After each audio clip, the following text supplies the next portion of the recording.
Saudara, hari ini Verdi Sambo menjadi saksi dalam sidang pembunuhan berencana Yosua dengan terdakwa Ricky Rizal, Eliezer, dan Kuat Ma'ruf. Hakim sempat mengatakan keterangan Sambo tak masuk akal. Apakah ini karena skenario? Bagaimana pakar mikroekspresi melihat hal ini? Kita bahas bersama dengan Monika Kumalasari, pakar mikroekspresi. Selamat malam, Bu Monika. Selamat malam, Mbak Livi. Bu Monika, hakim menilai kesaksian Sambo tidak masuk akal. Apakah kemudian ini dari runtutan cerita atau dari ekspresi yang terlihat dari Sambo? Ya, kalau hakim ya, mereka menggunakan salah satu teknik biasanya yang disebut dengan CBCA atau Criteria Based Content Analysis. Ya, ini adalah merupakan dari statement validity test assessment gitu ya. Nah, dalam ada 19 kriteria di mana kriteria 1 sampai 5 tuh harus terpenuhi. Di mana nomor 1 adalah adanya logical structure ya. Jadi konsisten apa yang dikatakan. Artinya apa yang dikatakan oleh Sambo sendiri maupun setelah dikonfirmasi begitu ya. Terus juga di dalam ini terlihat harus ada unstructured reproduction atau bahasa-bahasa yang spontan, terus kemudian detail-detail informasi yang disampaikan itu juga cukup, terus kemudian melihat interaksi, bagaimana waktunya, siapa mengatakan apa, dan sebagainya. Nah, ketika tidak melihat hal ini, 1 sampai 5 ini, maka hakim sudah mengatakan bahwa ini tidak cukup akurat atau tidak cukup kredibel untuk dilanjutkan lagi, gitu ya. Artinya boleh dong sudah langsung mengambil kesimpulan pertama, gitu ya, atau berprejudice pertama bahwa informasi yang disampaikan tidak cukup kredibel, gitu. Nah, kemudian kalau kita lihat bagaimana gestur maupun mikroekspresi, ya, Pak Sambo ini sungguh berbeda sekali, ya, keluar dari baseline. Saya mengatakan keluar dari baseline, kenapa? Karena nada atau intonasi suaranya itu benar-benar sudah sangat lambat, terus kemudian juga menggunakan suara di dalam, ya. Ini berbeda sekali, ya, dengan beliau pada biasanya di sidang-sidang sebelumnya, ya. Jadi yang merupakan indikasi dari seseorang itu berbohong, ya, salah satunya adalah apabila keluar dari baseline, ya, itu yang menunjukkan bahwa ada kebocoran-kebocoran yang harus kita gali lagi.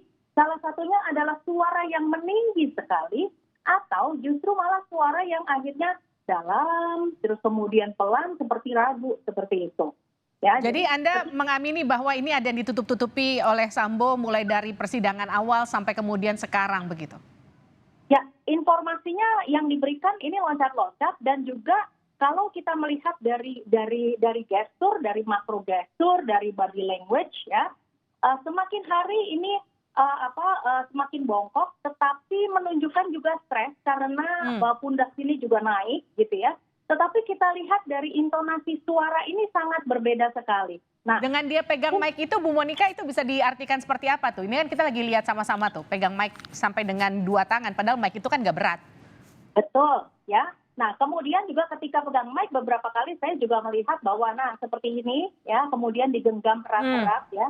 Ini adalah bahasa nonverbal yang biasanya mengatakan bahwa informasi ini harus tetap saya jaga kuat-kuat, ya. Ada informasi yang harus masih tetap konsisten saya pegang.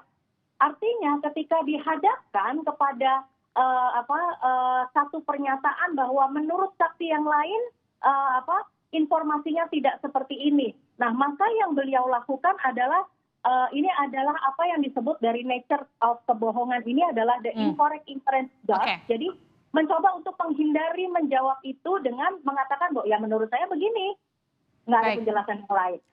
Bu Monika, tadi kan juga ketika ditanyakan soal penembakan, kemudian dinyatakan Sambo, tapi kita juga lihat ekspresi dari Eliezer yang juga sempat geleng-geleng.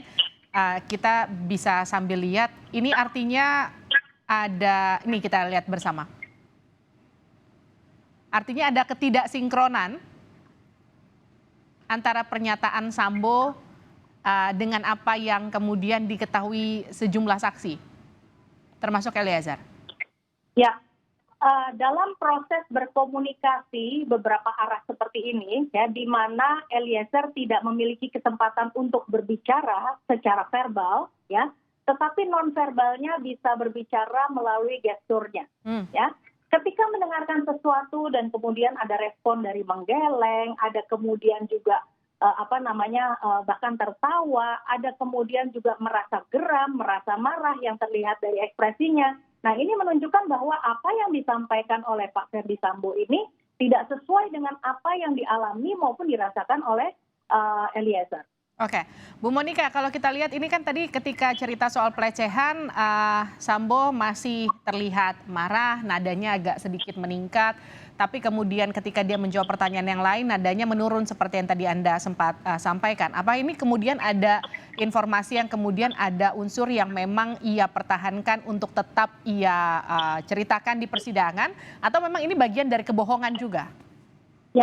Ya, jadi seharusnya yang konteks mengenai pelecehan seksual ya, ini adalah memori yang disebut memorinya itu adalah episodik ya. Ini adalah memori yang sangat penting banget gitu ya, episodik. Nah, harusnya ketika seseorang menceritakan mengenai sesuatu yang penting, episodik ini bisa dijelaskan secara detail atau ketika tidak bisa dijelaskan secara detail, penuh dengan muatan-muatan emosi yang terbaca melalui ekspresinya, ya, melalui gesturnya. Tapi ternyata ini tidak terlihat pada Pak Sambo, ya. Sehingga yang beliau lakukan adalah mencoba untuk mengalihkan sehingga isunya tidak lagi ke pelecehan seksual. Ya, ini ekspresi yang ditunjukkan adalah jangan masuk kepada episodik ini, tetapi bergeser ke hal yang lain. Bu Monika, ini kita lihat sama-sama ini ketika barang bukti diperlihatkan di persidangan. Tadi kan ketika duduk Sambo membungkuk, dia terlihat lemas begitu ya, suaranya juga tonnya turun. Tapi ketika diberikan diperlihatkan alat buktinya, ini Sambo nampaknya percaya diri dengan apa yang ditampilkan di persidangan. Ya. Gini, karena berita mengenai senjatanya ini sendiri juga beragam berita ya. Terus kemudian juga dari posisi yang tadinya sudah nyaman duduk, kemudian harus memperagakan dan mengingat sesuatu, maka ada perubahan state of mind ya. Ketika seseorang duduk itu pastinya emosinya juga lebih down, tetapi ketika melakukan sesuatu, kalau kita bilang pede, ya karena ada perubahan dari gestur fisiologis ya, fisiologisnya berubah. Oke, terima kasih Bu Monika Kumalasari telah bergabung bersama kami di Sapa Indonesia Malam.